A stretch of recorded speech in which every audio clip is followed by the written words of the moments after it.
Overthinking का सबसे बड़ा नुकसान ये नहीं कि ये आपका वक्त बर्बाद कर रही है। जिस दिन आपने ये वाली बात समझ ली उस दिन आप ओवरथिंकिंग को पहली बार समझ पाओगे। हमारा ब्रेन हर उस सिचुएशन को रिस्की मानता है जहाँ रिजल्ट इम्पोर्टेंट हो। पिछले 4 सालों से वो एक ही लाइन बोल रहा है, थोड़ी और रिसर्च कर लेता हूँ, कल से शुरू करूंगा। उसे लगता है कि वो अपनी लाइफ को इम्प्रूव कर रहा है, लेकिन उसने तो अभी अपनी शुरुआत ही नहीं की। तो सवाल ये उठता है कि इस साइकिल को तोड़ा कैसे जाए। सोचो एक आदमी है जिसके मोबाइल में 250 से ज्यादा इन्फॉर्मेटिव वीडियोस से 20 से ज्यादा नोटबुक्स आइडियाज से भरी पड़ी हैं, लेकिन पिछले 4 सालों से वो एक ही लाइन बोल रहा है, थोड़ी और रिसर्च कर लेता हूँ, कल से शुरू करूंगा। उसे लगता है कि वो अपनी लाइफ को इम्प्रूव कर रहा है, लेकिन उसने तो अभी अपनी शुरुआत ही नहीं की। शायद सबसे अजीब बात यह है कि वो आदमी सिर्फ वो ही नहीं, मैं भी हो सकता हूँ, या फिर वो आप भी हो सकते हैं। हम ओवर थिंकिंग को बहुत ज्यादा सोचना समझ लेते हैं, लेकिन मुझे लगता है कि हम सालों से यही गलती कर रहे हैं। ओवर थिंकिंग का सबसे बड़ा नुकसान ये नहीं कि ये आपका वक्त बर्बाद कर रही है, सबसे बड़ा नुकसान ये है कि ये एक्शन लेने का एहसास दे देती है बिना एक्शन लिए। लेकिन यहाँ एक प्रॉब्लम है, अगर ओवरथिंकिंग इतनी ही बुरी चीज है तो हमारा दिमाग इसे बार बार करता ही क्यों है? क्या हमारा दिमाग इतना स्टूपिड है कि उसे पता ही नहीं इससे हमारा नुकसान हो रहा है? लेकिन सच तो ये है कि हमारा दिमाग ओवरथिंकिंग को रोकना ही नहीं चाहता, क्योंकि उसके हिसाब से ये आपको प्रोटेक्ट और सेफ कर रही है। और इसी एक गलतफहमी की वजह से हर दिन लाखों लोग प्लानिंग करते हैं, रिसर्च करते हैं और फ्यूचर इमेजिन करते हैं, लेकिन एक्शन नहीं ले पाते।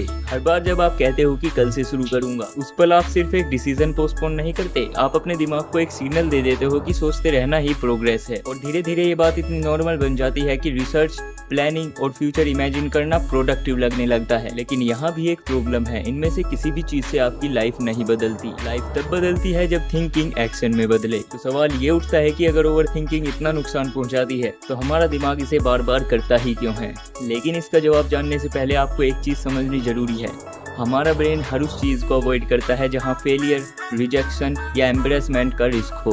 हमारा ब्रेन हर उस सिचुएशन को रिस्की मानता है जहां रिजल्ट इम्पोर्टेंट हो, लेकिन उसकी कोई गारंटी ना हो, जैसे एग्जाम, करियर, रिलेशनशिप, बिजनेस या कोई भी नई शुरुआत। और ऐसी सिचुएशन में ब्रेन एक्शन लेने की बजाय उस डिसीजन के बारे में सोचते रहना ज्यादा सेफ समझता है। और शायद ओवरथिंकिंग का सबसे बड़ा नुकसान वक्त खोना नहीं है, बल्कि अपने डिसीजंस और अपने आप से भरोसा खोना है। तो सवाल ये उठता है कि साइकिल को तोड़ा कैसे जाए, मतलब ओवरथिंकिंग को खत्म कैसे किया जाए। और सबसे पहले ये समझना होगा कि सोचना प्रॉब्लम नहीं है, प्रॉब्लम तब है जब ज्यादा सोचना एक्शन लेने की जगह लेने लगे। हमें हर डिसीजन से पहले एक परफेक्ट क्लैरिटी चाहिए होती है, लेकिन सच ये है कि क्लैरिटी अक्सर सोचने से नहीं बल्कि कुछ करने से आती है। इसलिए जब भी आप किसी डिसीजन में अटक जाओ तो खुद से सिर्फ एक सवाल पूछो, क्या मुझे और रिसर्च की जरूरत है या सिर्फ मैं एक्शन लेने से बच रहा हूँ? ओवरथिंकिंग से बाहर निकलने का पहला रूल ये है कि पूरी जर्नी के बारे में मत सोचो, सिर्फ अगले स्टेप के बारे में सोचो। क्योंकि अक्सर लोग शुरुआत करने से पहले ही अपने दिमाग में पूरी प्लानिंग कर लेते हैं कि क्या कैसे होगा, क्या प्रॉब्लम्स आने वाली हैं, और हर चीज का आंसर पहले से ही सोच के रखते हैं। लेकिन रियलिटी में जब एक्शन लेते हैं तो चीजें वैसी नहीं होती जैसे सोची हुई होती हैं, और यहीं पर लोग रुक जाते हैं। इसलिए सोचो, प्लानिंग करो, लेकिन इतनी भी नहीं कि वो एक्शन की जगह ले। याद रखो, सोचना रास्ता दिखा सकता है, लेकिन उस रास्ते पर चलना सिर्फ एक्शन ही सिखा सकता है। इसलिए अपनी सोच को इतना मत बढ़ने दो कि वो एक्शन की जगह ले ले।